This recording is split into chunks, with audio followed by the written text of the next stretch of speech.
देख रहे हैं ऑटो बच्चों न्यूज टीवी। आज पीएनबी बैंक का एक घोटाला सामने आया जिसमें ये कहा जा रहा है कि पीएनबी बैंक में एक कस्टमर का अकाउंट था जिसमें 4,70,000 का ट्रांजैक्शन गायब हुआ है। उनके अकाउंट से इतना बड़ा अमाउंट 5 लोगों के अकाउंट में ट्रांसफर हुआ है, जिसमें 2 फोन पे के नंबर बताए जा रहे हैं और 3 उनके अकाउंटों में, वो भी अकाउंट पीएनबी बैंक के ही बताए जा रहे हैं, उनमें ट्रांसफर हुआ है। अभी तक इस घोटाले का कोई भी पता नहीं चला है। साथ ही साथ वो लोग काफी परेशान है जिनके 4,70,000 रुपए अकाउंट से निकाले गए हैं। इसी के आगे की अपडेट हमारे चैनल के माध्यम से मिलती रहेगी और आगे की रिपोर्ट आप उन्हीं की जबानी उनसे सुनिए। 70,000 अपने अकाउंट में ट्रांसफर कर लिए।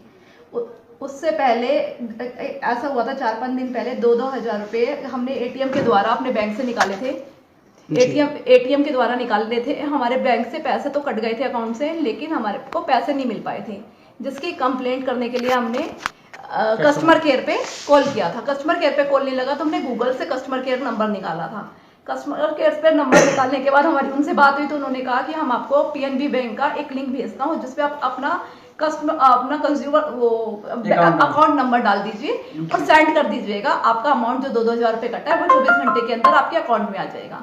लेकिन वो अमाउंट तो वापस आया नहीं। जो मेरे अकाउंट में 4,70,000 थे वो उसने ठगी कर निकाल लिए, और जिस महिला के अकाउंट में वो पैसे गए हैं उसकी भी जानकारी हमें बैंक से मिली है। उसके बारे में हमें पता चला है कि उसका नाम रंजना जायसवाल है, जो कि कानपुर की रहने वाली ये महिला है।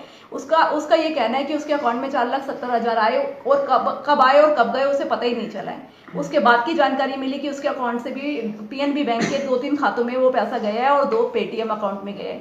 इस फ्रॉड की सूचना हमने बैंक को फ्रॉड होने के विदिन हाफ आवर्स के अंदर दे दी थी और बैंक को सारी की सारी सूचना दे दी थी। उसी दिन हमने पुलिस को भी सारी की सारी सूचना दे दी थी, लेकिन बैंक ने वो सेवाएं सारी की सारी बंद कर। बैंक चाहता तो हमें कोऑपरेट करता और सारा का सारा पैसा अभी तक हमें वापस दिलवा सकता है, क्योंकि हमने आधे घंटे में ही बैंक को सूचना दे दी था। आधे घंटे के अंदर ही सूचना दे दी थी, जिसकी जानकारी हमने अभी अपने सारे दस्तावेजों में आपको भी दी, आपके चैनल के माध्यम से आपको भी दी है।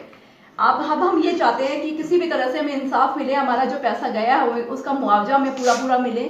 बैंक उसकी पूरी जिम्मेदारी लेता है। आरबीआई भी अगर ये कहती है कि 24 घंटे के अंदर अगर बैंक को कंज्यूमर सूचना दे देता है तो उसकी जिम्मेवारी बैंक लेती है। हमने तो आधे घंटे के अंदर बैंक को बता दिया, तो बैंक अगर हमें सपोर्ट करता, हमें कोऑपरेट करता, तो जब हम अननोन पर्सन होकर उस महिला की जानकारी निकालकर उससे बातचीत कर सकते हैं, तो बैंक क्या हमारा पैसा नहीं रुकवा सकता था? बैंक ने हमें वही सपोर्ट। बैंक में हमने जो कंप्लेन करी, बैंक में हमने जब कंप्लेन किया था उसी टाइम हमने कंप्लेन कर दिया था। उन्होंने 3 दिन बाद हमारा कंप्लेंट बिना पूछे बिना इंक्वायरी की हमारी कंप्लेंट क्लोज कर दी। और गलती वो हमारी बता रहे हैं कि आपने कोई जानकारी दी होगी। हमने ना, हमारे पास ना तो कोई ओटीपी आया है, ना ही हमारे पास किसी तरह का कोई मैसेज आया है। और इस बात का भी हमने बैंक को बोला है कि अगर आपके पास कोई प्रूफ है। आपके बैंक में कौन से नंबर? उसी टाइम हमने कंप्लेन कर दिया था। उन्होंने 3 दिन बाद हमारा कंप्लेंट बिना पूछे बिना इंक्वायरी की हमारी कंप्लेंट क्लोज कर दी। और गलती वो हमारी बता रहे हैं कि आपने कोई जानकारी दी होगी। हमने ना, हमारे पास ना तो कोई ओटीपी आया है, ना ही हमारे पास किसी तरह का कोई मैसेज आया है। और इस बात का भी हमने बैंक को बोला है कि अगर आपके पास, पुलिस को भी सारी की सारी सूचना दे दी थी, लेकिन बैंक ने वो सेवाएं सारी की सारी बंद कर। बैंक चाहता तो हमें कोऑपरेट करता और सारा का सारा पैसा अभी तक हमें वापस दिलवा सकता है, क्योंकि हमने आधे घंटे में ही बैंक को सूचना दे दी था। आधे घंटे के अंदर ही सूचना दे दी थी, जिसकी जानकारी हमने अभी अपने सारे दस्तावेजों में आपको भी दी, आपके चैनल के माध्यम से आपको भी दी है। अब हम ये चाहते हैं कि किसी भी तरह से हमें इंसाफ मिले, हमारा जो पैसा गया है उसका मुआवजा हमें पूरा मिले।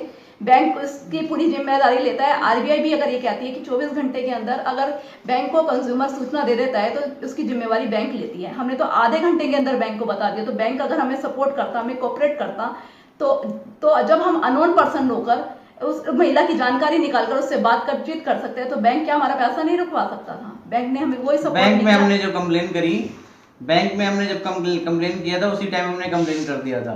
उन्होंने 3 दिन बाद हमारा कंप्लेंट बिना पूछे बिना इंक्वायरी की हमारी कंप्लेंट क्लोज कर दी। और गलती वो हमारी बता रहे हैं कि आपने कोई जानकारी दी होगी। हमने ना, हमारे पास ना तो कोई ओटीपी आया है, ना ही हमारे पास किसी तरह का कोई मैसेज आया है। और इस बात का भी हमने बैंक को बोला है कि अगर आपके पास कोई प्रूफ है। आपके बैंक में कौन से नंबर? उसी टाइम हमने कंप्लेन कर दिया था।